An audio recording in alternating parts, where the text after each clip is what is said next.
Imagine discovering a book that has survived for more than 500 years. Its pages are filled with elegant handwriting, carefully written with remarkable consistency. The ink has barely faded despite centuries passing, and every line appears to follow a deliberate system. At first glance, it looks like an ordinary medieval manuscript, but there is one impossible problem. No one on Earth can read it. Not historians, not linguists, not cryptographers, not even modern artificial intelligence has been able to fully understand its contents. Every symbol belongs to an unknown writing system, unlike any language ever recorded in human history. It doesn't resemble Latin, Greek, Hebrew, Arabic, or any other known script. Yet the writing follows patterns that strongly resemble real human language. Certain words appear repeatedly, sentences follow a consistent structure, and the text flows naturally from one page to another, suggesting that whoever wrote it knew exactly what they were doing. Then there are the illustrations, strange plants that don't exist anywhere on Earth. Circular astronomical diagrams, unlike those found in ordinary medieval books. Mysterious maps, and perhaps most famously, hundreds of naked women bathing inside elaborate networks of green pools, connected by strange tubes, as if they were part of an unknown biological or mechanical system. For more than 100 years, some of the world's brightest minds have tried to solve this mystery. Military codebreakers, historians, linguists, mathematicians, and more recently, artificial intelligence researchers, all of them have examined the manuscript. Yet none have produced an explanation accepted by the scientific community, which is why this remains one of history's greatest unsolved mysteries. This is the story of the Voynich manuscript, often described as the most mysterious book ever created. Although the manuscript itself dates back to the early 15th century, its modern story began in 1912. A Polish-born rare book dealer named Wilfred Michael Voynich traveled to Via Mondragone, a former Jesuit college near Rome.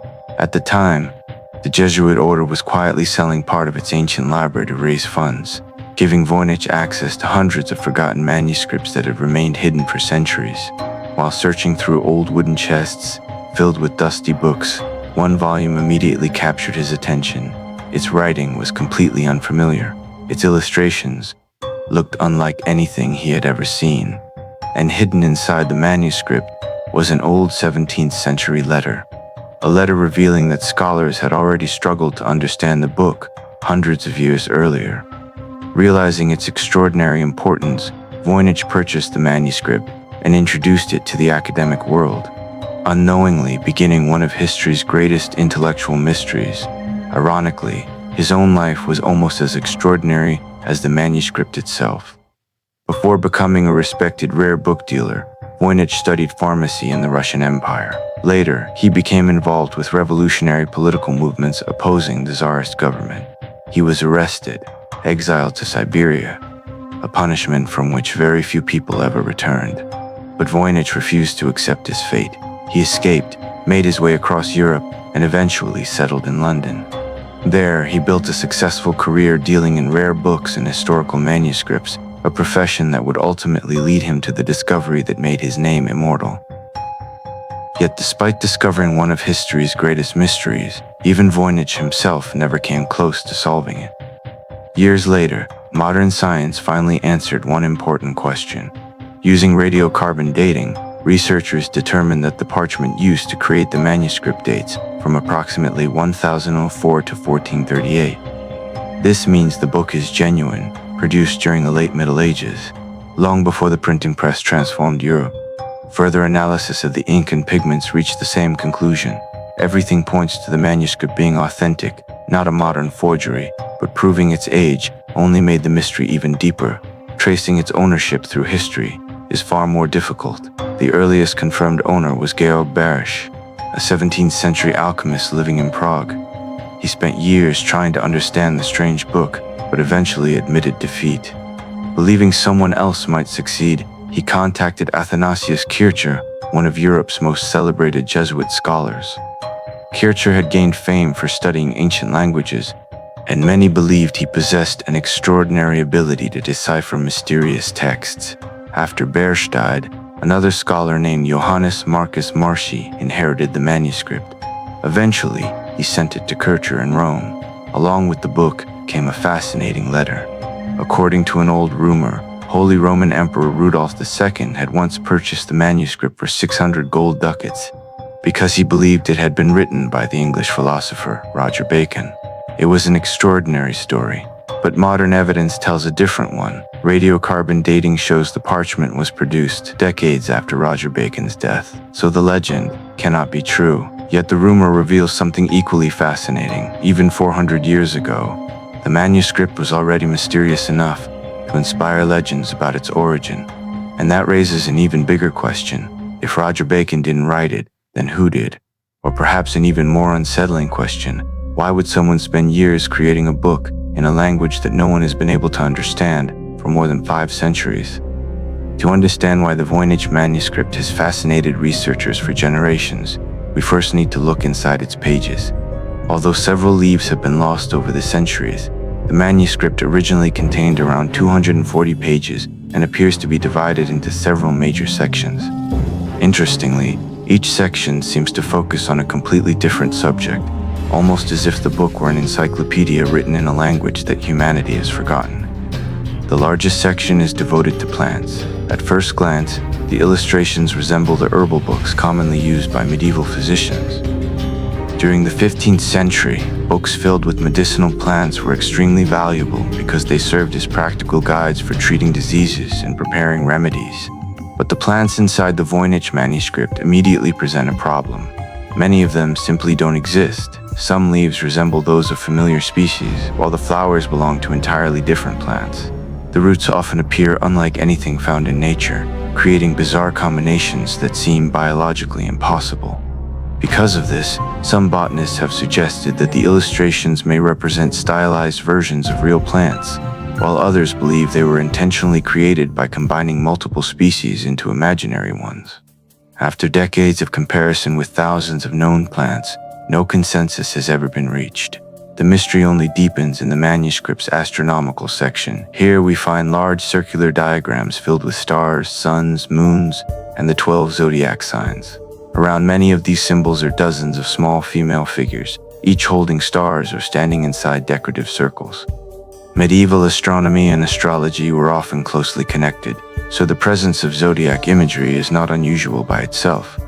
However, the way these diagrams are arranged differs significantly from other astronomical manuscripts of the same period. Some researchers believe they represent calendars linked to seasonal medicine, while others argue they may describe celestial events or symbolic concepts that remain completely unknown. Perhaps the most famous pages belong to what historians call the biological or balneological section. Hundreds of naked women appear bathing inside green pools connected by elaborate tubes and channels. Some seem to climb through strange pipelines, while others stand inside structures that resemble organs, blood vessels, fountains, or even early plumbing systems. No one knows what these images actually represent. Some historians believe they illustrate medieval theories about the human body, particularly ideas involving circulation, reproduction, or the balance of bodily fluids. Others see similarities with alchemical symbolism, where water often represented transformation and purification. Without understanding the accompanying text, every interpretation remains nothing more than an educated guess. Beyond these illustrations lies the manuscript's greatest mystery, the writing itself. For many years, some people assumed the text was simply random symbols created to fool readers. However, modern computer analysis tells a very different story. When linguists examined the manuscript statistically, they discovered that its structure closely resembles natural human languages. Certain words appear very frequently, while others occur only once or twice. Sentences vary in length but maintain surprisingly consistent patterns throughout the book. Even more remarkable is the presence of what linguists call Zipf's law, a statistical pattern found in almost every known language. According to this principle, a small number of words appear extremely often, while most words are used much less frequently. English, Chinese, Arabic, and countless other languages all follow this pattern. So does the Voynich manuscript. That discovery changed the debate entirely. If the manuscript were nothing more than meaningless gibberish, why would it behave mathematically like genuine language? Some researchers argue that creating hundreds of pages with such convincing linguistic statistics would have been extraordinarily difficult for someone living 6 centuries ago. especially without modern knowledge of mathematics or information theory. This evidence has convinced many experts that the manuscript probably contains meaningful information. The challenge is that no one has discovered the key needed to understand it. Naturally, some of history's greatest codebreakers decided to try. One of them was William Friedman, widely regarded as one of the greatest cryptographers of the 20th century. During World War II, Friedman played a crucial role in breaking highly sophisticated Japanese military codes, helping American intelligence gain valuable strategic information. If anyone could solve the Voynich manuscript, many believed it would be him. Friedman spent decades studying every symbol, every repeated word, and every possible encryption method. He assembled teams of linguists, mathematicians, and cryptographers, hoping they could uncover the hidden system behind the text. After years of research, they found nothing that could unlock its meaning. Even Friedman eventually admitted that, if the manuscript was encrypted, it used a method unlike any cipher previously known. Today, researchers have access to powerful computers capable of performing millions of calculations in seconds. Artificial intelligence can compare the manuscript against hundreds of ancient languages, search for hidden grammatical structures, and detect statistical patterns invisible to the human eye. Yet despite all of this technology, the Voynich manuscript continues to resist every attempt at translation. Instead of becoming easier to understand, it often becomes even more mysterious. Over the years, the Voynich manuscript has inspired countless claims of decipherment. Every few years, headlines appear announcing that someone has finally solved the mystery. Newspapers publish exciting articles, social media fills with speculation, and for a brief moment, it seems as though one of history's greatest puzzles has finally been answered. But almost every time, those claims fail under closer examination. In 2014, linguist Stephen Bax proposed that he had identified several words within the manuscript by comparing illustrations with known medieval plant names and star names. His approach was careful and attracted considerable attention because, unlike many previous attempts, he never claimed to have translated the entire text.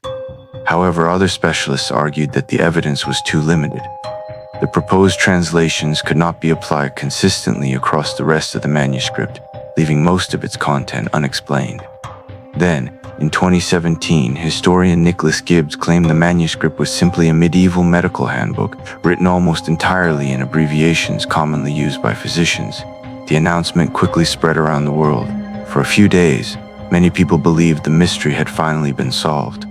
But after experts carefully reviewed his research, the academic community rejected the claim. His interpretation failed to explain the manuscript's unusual writing system, its linguistic patterns, and many of its illustrations. Once again, the Voynich manuscript remained undeciphered. As technology continued to advance, researchers began turning to artificial intelligence. Instead of searching for individual words, AI systems analyze enormous amounts of linguistic data, comparing the manuscript with hundreds of ancient and modern languages. Machine learning algorithms look for repeating grammatical structures, hidden relationships between symbols, and statistical similarities that humans might overlook. Some studies have suggested that the manuscript shares certain characteristics with natural language more strongly than with random text.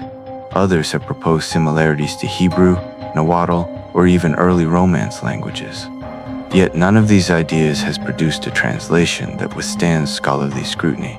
The more researchers investigate the manuscript, the more complex the mystery becomes. So what exactly is the Voynich manuscript? One possibility is that it is an encrypted document. During the Middle Ages, scholars, physicians, and alchemists often concealed valuable knowledge to protect it from rivals or religious authorities. If the manuscript contains medical formulas, alchemical processes, or secret philosophical teachings, encryption would have made perfect sense. Another theory suggests that it is written in a lost language. History is filled with languages that disappeared as civilizations collapsed or populations were absorbed into larger cultures. If the manuscript preserves one of those forgotten languages, there may simply be nothing left to compare it with today. A third hypothesis proposes that it is written in a constructed language, a language intentionally invented by its author. Long before modern artificial languages like Esperanto existed, scholars occasionally experimented with creating entirely new systems of writing and communication. If that is what happened here, The manuscript may represent one of the earliest known examples of such an experiment. And then there is perhaps the most controversial theory of all. What if the entire manuscript is an elaborate hoax? According to this idea, its creator deliberately filled hundreds of pages with meaningless symbols arranged to resemble genuine language. The strange plants, mysterious diagrams, and bizarre illustrations would have enhanced the illusion, convincing wealthy collectors that the book contained priceless hidden knowledge. At first, this explanation sounds surprisingly reasonable. But there is one major problem. Creating more than 200 pages of text that consistently follows realistic linguistic patterns would have required extraordinary planning and discipline. The manuscript shows repeated grammatical structures, carefully organized paragraphs, and statistical properties that closely resemble natural languages. Producing such convincing nonsense entirely by hand more than 6 centuries ago would have been an astonishing accomplishment in its own right. In other words, even if it is a hoax, it may still be one of the greatest intellectual achievements of the medieval world. Today, the Voynich manuscript is preserved inside the Voynich Rare Book and Manuscript Library at Yale University. Its fragile pages are protected under carefully controlled conditions, while high-resolution digital scans allow researchers across the globe to continue studying every symbol and illustration in extraordinary detail. Despite decades of research, millions of computer calculations, and the efforts of some of history's greatest minds, its message remains hidden. Perhaps one day, advances in artificial intelligence or the discovery of another forgotten manuscript will finally provide the missing key. Or perhaps the answer has been sitting in front of us all along, waiting for someone to notice a pattern that everyone else has overlooked. Until that day comes, the Voynich manuscript remains exactly what it has been for more than 500 years, a book that everyone can see, a language that no one can read, a mystery that refuses to be solved. And maybe that is exactly why it continues to fascinate us. Because in an age where almost every question can be answered with a few clicks, the Voynich manuscript reminds us that some secrets still survive the passage of time. Some mysteries are patient, they wait for generations. Perhaps they are waiting for the right person. So what do you think? Is the Voynich manuscript an encrypted masterpiece, the last surviving record of a forgotten language, or the greatest literary hoax ever created? Share your thoughts in the comments below.